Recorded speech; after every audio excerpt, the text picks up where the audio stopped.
Meron na namang bagong loan app sa Google Play Store kung saan bagong-bago lang siya at bagong-bago lang yung kanyang pangalan. Nagkaroon ako ng offer sa kanya ng cash loan and then na-receive ko na agad sa GCash ko nang wala pang 5 seconds nang hindi man lang ako nag-fill up ng aking information. Well, malalaman yung mamaya kung paano nga ba nangyari yon. Kaya naman kung interesado ka dito sa ating panibagong utangan platform na pag-uusapan, keep on watching.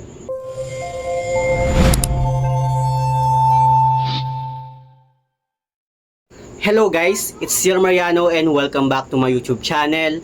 At kung hindi ka pa nakapag-subscribe sa aking channel, please subscribe dahil palagi ako nag-share ng experience ko at nag-review ng mga all or online lending platform kung legit ba o hindi dito sa ating channel. So, pag-uusapan nga natin itong bagong loan app sa Google Play Store na bagong-bago lang siya guys, no? At bagong-bago lang din yung kanyang pangalan. And then nag-apply ako sa kanya, hindi man lang ako nag-fill up ng aking information. Nagkaroon agad ako ng offer sa kanya na 3,300. And then chinek ko muna yung kanyang loan details, aware naman ako sa kanyang loan details. And then pagka-proceed ko dun sa kanyang loan, nagulat ako na wala pang 5 seconds na receive ko na agad yung loan amount sa GCash ko. So wag na natin itong patagalin. Itong loan app na tinutukoy ko ay itong si Pesomate Flexible Loan na pagmamayari ni Factors Lending Corporation. And then dito no, meron na siyang 4.8 na stars, 3,000 na reviews, at marami na siyang downloads, which is umabot na siya ng 10,000 downloads. So medyo na-curious nga ako sa loan app na to kaya din-download ko siya. And then pagka-open ko ng kanyang application, meron siyang mga kino-collect na permission like yung ating emergency contact selection, approximate location, camera access, uploaded images, device information, yung ating SMS-based financial signals. So, yun yung mga kino-collect niyang permission. So, dapat aware tayo dun guys, no? And then dito, no, in-skip ko siya and okay naman siyang skip. Ewan ko lang kapag nag-apply talaga tayo dun sa kanyang loan kasi based on my personal experience, meron na nga pala akong account sa kanya nang hindi ko man lang alam. Anyway, fast forward tayo, no? Dito mag-provide tayo ng cellphone number na gagamitin natin sa kanilang application and then ilalagay lang din natin yung OTP na na-receive natin. Sa kanyang dashboard, meron siyang in-offer na minimum amount na 2,000 at sa maximum loan amount na pwede nating hiramin ay 80,000. Ganun kalaki yung pinapautang nitong loan app na to.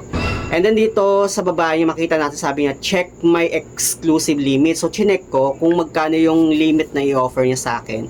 At may offer nga siya sa akin na 3,300. So click ko yung apply now kasi akala ko mag-fill up na ako ng information ko pero hindi. Andito na agad ako sa kanyang loan details.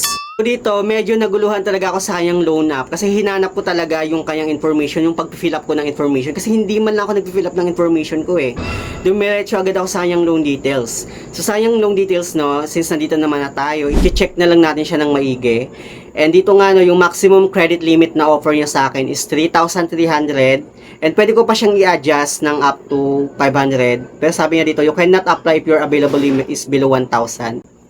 Anyway, dito sa 3,300 niya, meron siyang loan term na 3 terms at 4 terms. Pero hindi siya dito yung tipo guys, no, na 2 months, 3 months, or up to 4 months na repayment term, kundi every 7 days yung kanyang loan term. So, dun sa 3 terms niya, 14 days lang yung kanyang loan term kasi yung pangatlo na loan term niya is parang free na siya. Same lang dun sa 4 terms niya, 21 days naman dun. So, sa pang-apat na loan term niya is free na rin siya. And at dito no, sa 3,300, bali yung magiging every 7 days ko is 1,980 pesos. So bakit?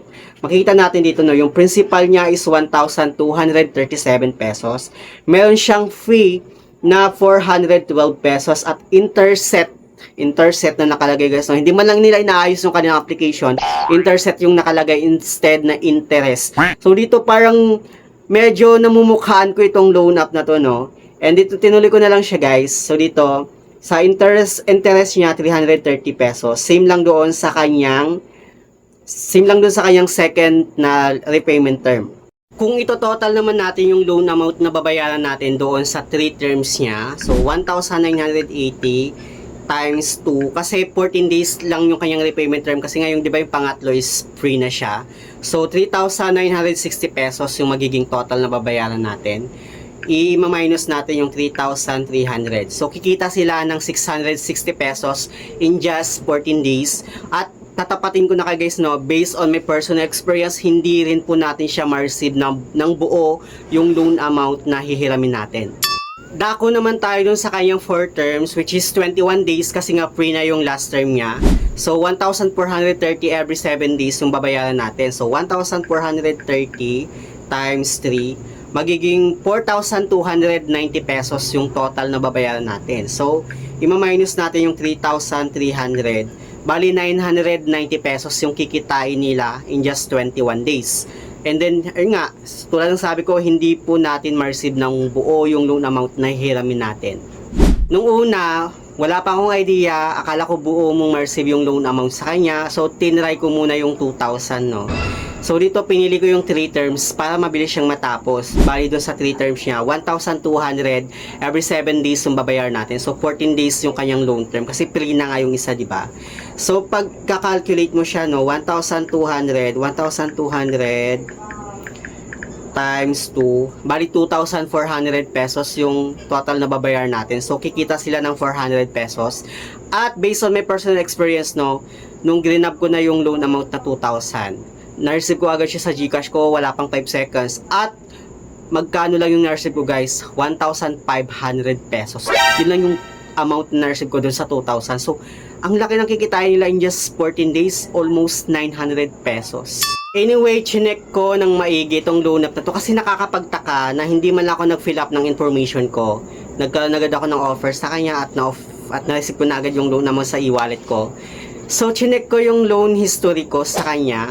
Meron na pala akong pass na loan which is 500 pesos. Ilalagay ko lang dyan sa my screen. And then, naalala ko itong si loan tayo na in-applyan ko din dati, di ba? Na 500 yung greenab ko sa kanya. And then, ayun nga, nagulat na lang ako na nawala siya sa Google Play Store. Yun pala, nagpalit na siya ng kanyang pangalan which is ito ng si Pesomate.